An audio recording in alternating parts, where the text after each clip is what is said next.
Good morning, brothers and sisters. As I said yesterday, for this week, which is commonly referred to as Holy Week, it's my desire to share some short devotionals with you that will help prepare your hearts for Good Friday and Easter. This morning I'm sharing from a collection of devotionals, really a collection of sermon snippets edited by Nancy Guthrie entitled Jesus Keep Me Near the Cross. Here's what it looks like. I put the link in the email if you'd like to buy the book. The first devotional is called True Contemplation of the Cross by Martin Luther. He's the reformer.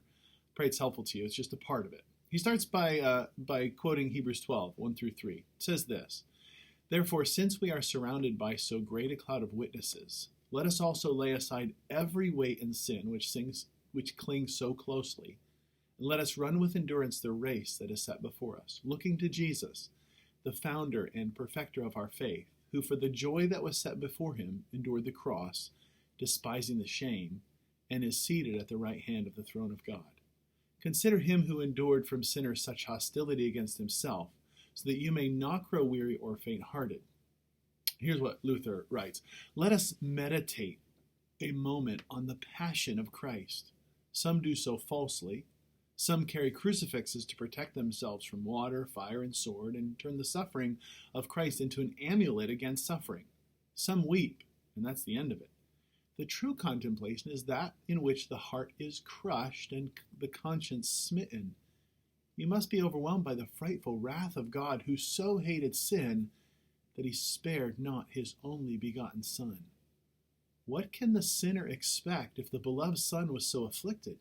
It must be an inexpressible and unendurable yearning that causes God's Son himself so to suffer. Ponder this, and you will tremble, and the more you ponder, the deeper you will tremble. Take this to heart, and doubt not that you are the one who killed Christ. Your sin certainly did, and when you see the nails driven through his hands, be sure that you are pounding. And when the thorns pierce his brow, know that they are your evil thoughts. Consider that if one thorn pierced Christ, you deserve 100,000. The whole value of the meditation of the suffering of Christ lies in this, that man should come to the knowledge of himself and sink and tremble. If you are so hardened that you do not tremble, then you have reason to tremble.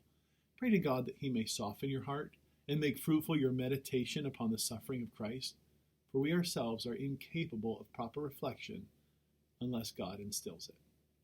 So, brothers and sisters, as you reflect on the suffering of Christ, pray that God would soften your heart, and then rejoice that it was for the joy set before him that he endured that suffering for you. As the ESV Bible study says, the cross of Christ represents the greatest suffering in history.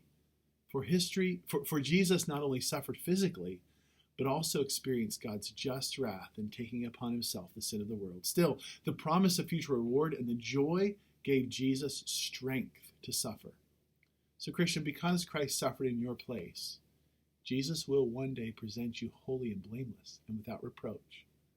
So as you meditate on Christ's death and resurrection, tremble because it was your sin that caused that suffering, but rejoice that it was Christ's joy to die in the place of all who would turn and trust in him alone for salvation.